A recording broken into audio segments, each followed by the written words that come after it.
আসসালামু আলাইকুম প্রিয় বার্সা ফ্যান্স, প্রিয় কুলার্স। নিজের পছন্দের ক্লাব সম্পর্কে এই টাইপের কথাবার্তা বলতে বা শুনতে কারোরই আসলে ভালো লাগে না, তবে সবচেয়ে কঠিন বাস্তবতা কিন্তু এগুলোই। আজকে কয়েকটা ব্যাপারে একেবারে স্পষ্ট কথাবার্তা বলতে চাই, কয়েকটা প্রশ্ন রেখে যেতে চাই। আপনারা সকলে ভিটোর রকি সিচুয়েশনটা জানেন। ভিটোর রকির ক্ষেত্রে ব্যাপারটা এখন একেবারে স্ট্রেট ফরওয়ার্ড। বার্সা তাকে লোন ডিলে পাঠাতে চাইবে। হয়তোবা বার্সার কাছে মনে হচ্ছে, জাভির কাছে মনে হচ্ছে বার্সার মূল দলে খেলার মতো ওই লেভেলের অ্যাবিলিটি এখনো ভিটোর রকির মধ্যে আসেনি। যদিও এই ব্যাপারটা আসলে যে বার্সার একটা ব্লান্ডার, বার্সা যেভাবে 40-45 মিলিয়ন ইউরো খরচ করেছে রীতিমতো তাকে সামারে না এনে উইন্টারে আনার জন্য, কি দেখে খরচ করেছে বার্সা যখন এখন বলছে যে ভিটোর রকির মানটা সেই জায়গায় নেই, আসলেই বুঝতে পারছি না। শুধুমাত্র বার্সার পক্ষেই এইভাবে একটা প্লেয়ারকে জাজ করা সম্ভব। আমার প্রশ্নটা একেবারে ওপেন। এই যে জাভি পরবর্তী সময়ে একেবারে ক্ষোভের সঙ্গে বললেন যে ভিটোর রকির যদি আসলে বার্সাতে থাকতে হয়, যদি লোন ডিলের ব্যাপারে ডিসিশন আসে তাহলে লোনে যেতে হবে। এটা কি তিনি কোনো একজন স্প্যানিশ ফুটবলারের ক্ষেত্রে বলতেন কিনা? ভিটোর রকির জায়গায় যদি কোনো একজন স্প্যানিশ স্ট্রাইকার এমন একটা পরিস্থিতিতে পড়তেন, তাহলে আসলে কি এমন টাইপের কথাবার্তা বা এমন টাইপের আচরণ জাভি কিংবা বার্সার বর্তমান বোর্ডের কর্মকর্তারা দেখাতে পারতেন কিনা? কারো কাছে কি উত্তরটা জানা আছে, কিংবা কারো কাছে কি আসলে বার্সাকে ডিফেন্ড করার মতো, বার্সার পক্ষে কথা বলার মতো এই প্রশ্নের জবাবে কোনো ডিটেলস, কোনো ইনফরমেশন আছে? প্রশ্নটা রেখে গেলাম। পরবর্তী একটা প্রশ্ন, সেটা হচ্ছে বার্সার ফার্স্ট চয়েস ক্যাপ্টেন হিসেবে সার্জিও রোবার্তো এখনও অধিনায়কের আর্মব্যান্ড পরেন। সার্জিও রোবার্তোকে আমি যথেষ্ট পরিমাণ পছন্দ করি। বার্সার অনেক অনেক আইকনিক মোমেন্টের কিন্তু ক্রিয়েটর এই সার্জিও রোবার্তো। ক্যারিয়ারে একটা লম্বা সময় নিজের মিডফিল্ডের প্লেসটা তিনি স্যাক্রিফাইস করে রাইট ব্যাক পজিশনে খেলেছেন। তবে আমার কাছে মনে হয় রাইট ব্যাকের ওই পজিশনটা থেকে যতটা তিনি বার্সাকে দিয়েছেন তত বেশি আসলে নিজের ক্ষতি হয়েছে। মিডফিল্ডে তিনি তার পছন্দের জায়গাটা আর নানা কোচের অধীনে খেললেও সেভাবে পাননি। সে সার্জিও রোবার্তো, যিনি কিনা এই সিজন শুরু হওয়ার আগে বার্সা থেকে চলে যাবেন, তাকে বার্সেলোনা কনভিন্স করে আরও একটা সিজন রাখলো, তাকে বার্সার ক্যাপ্টেন অর্থাৎ ফার্স্ট চয়েস ক্যাপ্টেনের আর্মব্যান্ডটা তারা দিল।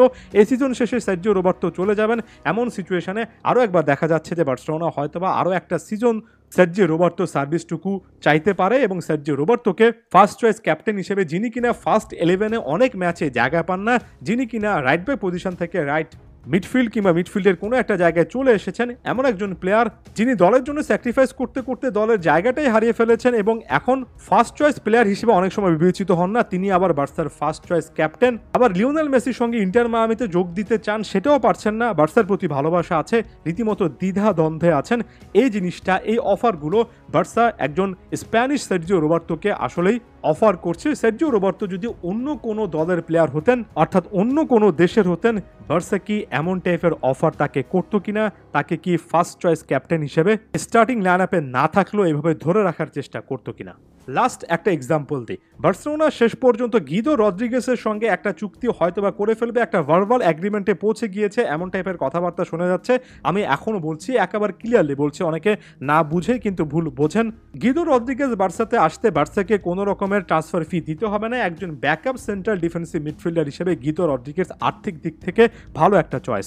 তবে মূল সেন্ট্রাল ডিফেন্সিভ মিডফিল্ডার বা ফার্স্ট চয়েস সিডিএম এর ক্ষেত্রে এর চেয়ে বেটার অপশনে বার্সার যাওয়া উচিত। এখনো বার্সা কেন জানি ফ্যানদেরকে জোশুয়া কিমিক এই শব্দটা দেখিয়ে যাচ্ছে। এই জোশুয়া কিমিক শব্দটা বা মার্টিন জুবিমেন্ডি শব্দটা আর্থিক দিক থেকে অনেক বেশি টাফ মনে হলেও বার্সার কাছে কিন্তু অপশন ছিল। বার্সার কাছে পোর্তোতে খেলা দারুণ ফর্মে থাকে অ্যালান ভারেলে একটা অপশন হতে পারতেন। বোকা জুনিয়র্সে খেলা দারুণ ট্যালেন্টেড এজিকুয়েল ফার্নান্দেজ বা ইকুই ফার্নান্দেজ যাকে বলা হচ্ছে, তিনিও আরও একটা অপশন হতে পারতেন।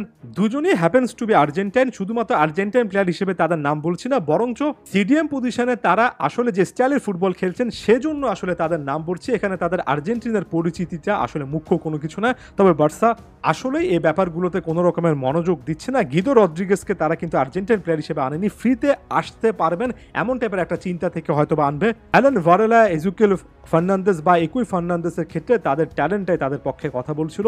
বার্সা সে ব্যাপারে কোনো রকমের কার্যক্রম করছে না। কোনো একজন প্লেয়ার যদি স্পেনে এমন টাইপের পারফরমেন্স দিতেন, বার্সা সিডিএম পজিশনে সে প্লেয়ারটাকে আনার জন্য কি এতটাই দায়সারাভাবে কোনো একটা চেষ্টা করতো? এই যে প্রশ্ন, এই যে স্প্যানিশ প্রীতি, নিজেদেরকে সবসময় স্পেনের কাতালুনিয়ানদের বিশেষ করে সবচেয়ে বড় একটা বিজ্ঞাপন মনে করা, এমন টাইপের লিমিটেড স্কোপের চিন্তাভাবনাটাই কিন্তু বার্সাকে একটা ক্লাব হিসেবে এতটাই হার্ড করেছে যে আমার কাছে মনে হয় ফ্যানেরাও বুঝতে পারছেন, বার্সার কর্তা ব্যক্তিরা এখনো ব্যাপারটা মেনে নিচ্ছেন না, এখনো অ্যাকনলেজ করছেন না।